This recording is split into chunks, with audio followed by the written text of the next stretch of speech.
So if you've ever tried to figure out the perfect diet for you, I think you might find that it's really challenging. And at the end of the day, what it comes down to is really your belief.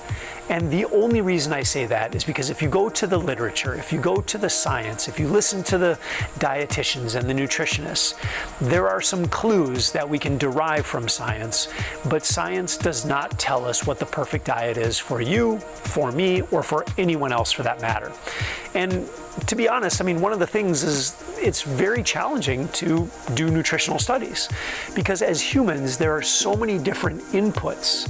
There are so many different variables that we have to take into consideration, right? If we put two people on the same diet, but one person exercises all the time and the other person does not, it's almost like comparing apples to oranges, right? Like it's just not a very clear-cut thing.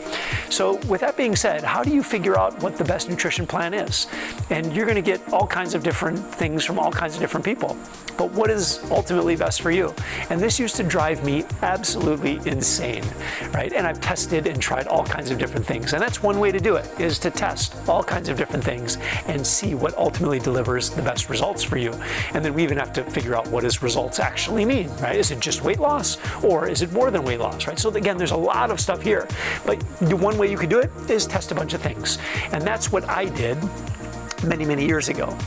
And I found that because I tested so many different things, I'm not even 100% sure what actually worked. So what I decided to do was get myself out of the weeds. And instead of reading diet books, and I've read so many diet books, instead of reading all the literature, and I've read so much literature, instead of listening to all the gurus and all the nutritionists and all the dietitians, and I hired so many of them throughout the years, and I've known so many of them throughout the years. All of them have great hearts, all of them genuinely want to help, but at the end of the day, it comes down to a belief, and that drove me nuts. So this is what I did. I decided to kind of opt out of science and even a lot of the food manufacturing and the stuff that doesn't come from Mother Nature. So I had to come up with my own belief, and the belief that seems to have served me very well and served others very well is this belief in Mother Nature.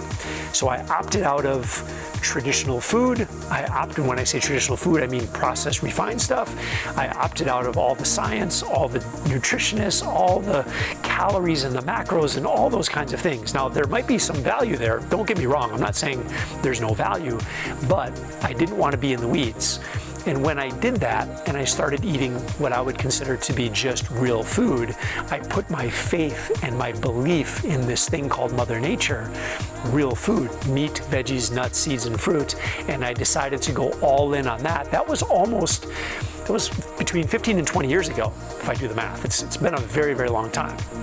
And that's all I've done. Now, I also exercise, I sleep good, I live a very healthy life. I view myself as a very healthy person, so I make a lot of really good decisions. So is it just the nutrition? I'm not 100% sure. But when I get people doing the same things, when I get them eating real food, when I get them exercising, when I get them to sleep good and thinking a little bit differently, they tend to see the same kind of results.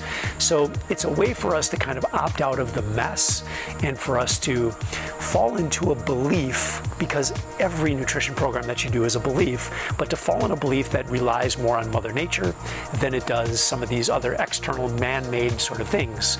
Again, I have this belief that Mother Nature has our back, and if we put our faith in Mother Nature, that health, fitness, everything just gets better. If you can derive most of your nutrition from those sources, meat, veggie, nuts, seeds, and fruit, life is going to get so much better for you. And there's very, very few times that I haven't found that to be the case. And I've been working in this industry for so many years. The only few times where I found that maybe it's a little bit more challenging are people who have type 2 diabetes or are severely overweight. I think there's some other things that may be going on there that we may need to do some other things, but that's a whole different discussion. So if you're not that person, rely on Mother Nature, put your belief there, because remember, whatever you do, it's a belief when it comes to your nutrition.